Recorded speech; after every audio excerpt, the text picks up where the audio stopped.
biggest social justice issue of equality of our generation. Live up to your mission. Support gay marriage. Take a stand on this disgraceful marriage amendment. For decades, students have stood by Hamline's side. It's time for Hamline to stand by ours. And let me tell you, we cannot give up. African Americans would not have won their struggle if they gave up. Right.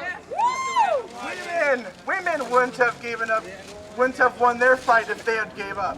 Right. And we won't win our fight if we give up. This is our time. Let's be the next great movement we've been taught about for so many years in school. Let's make those same history books and leave a legacy of equality and freedom for all, once and for all. Thank you so much. Thank you, Zach. Hey, Hamline, what do you say? Stop homophobia day! Hamline, what do you say? Stop homophobia day! Gay families under attack! What do we do? We fight back! Gay families fight! This is civil rights!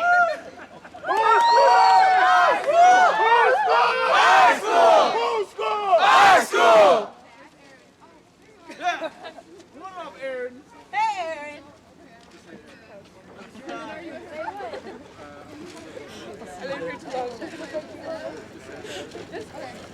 Hey, this is Aaron. He's with the Vote No campaign. Let's give him a warm welcome.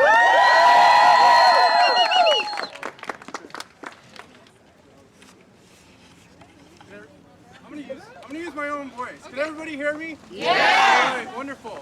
I want to talk about why this amendment is hurtful for me. In April of this year, I celebrated my 10-year anniversary with my partner, Kevin. Woo!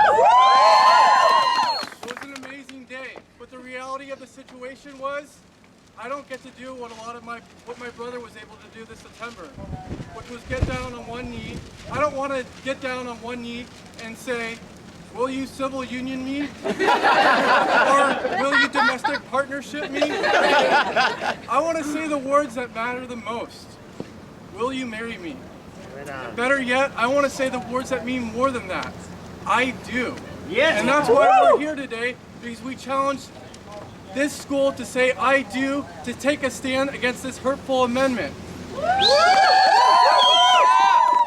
We know in Minnesota alone there are 515 laws that discriminate against LGBT couples. And on the federal level, there's 1,100 laws that discriminate against LGBT couples. It's time to take a stance against that.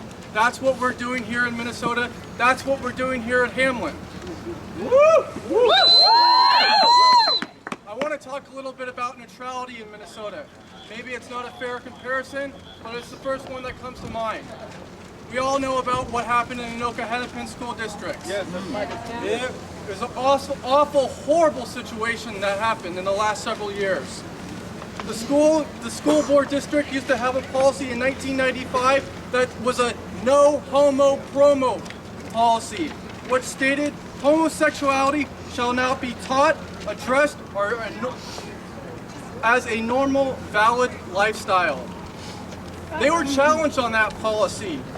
And in 2009, the policy morphed into the sexual orientation curriculum policy that staff shall remain neutral on matters regarding sexual orientation.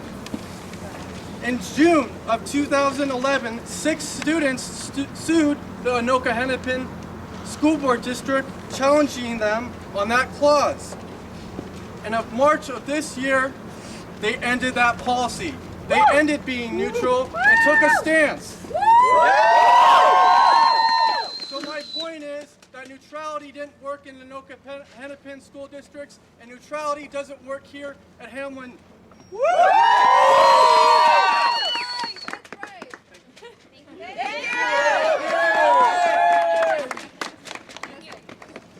Sounds like our megaphone's out again. Hey, Hamline, what do we say? Stop homophobia today! Hey, Hamline, what do we say? Stop homophobia today! Woo! Woo!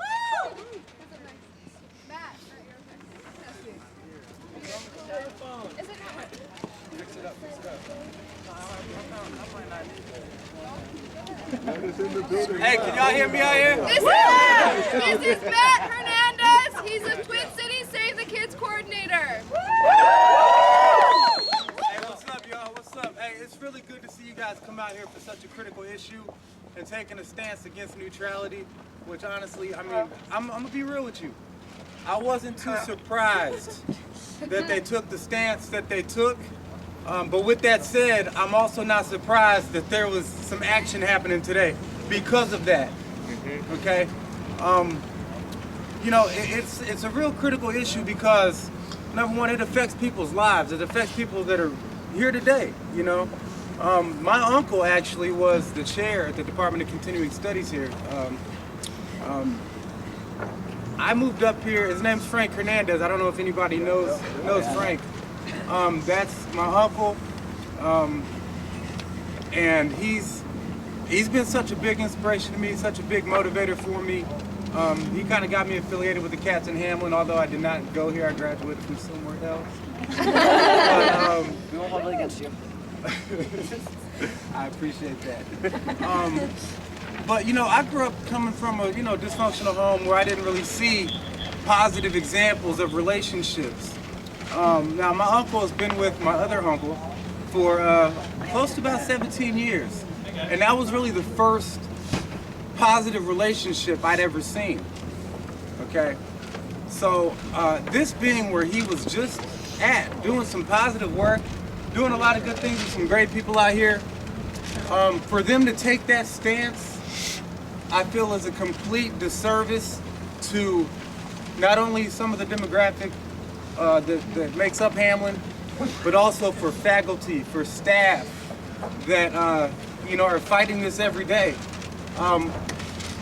There's a quote from Paulo Freire: "Washing one's hands of the conflict between the powerless and the powerful means to side with the powerful, not to be neutral."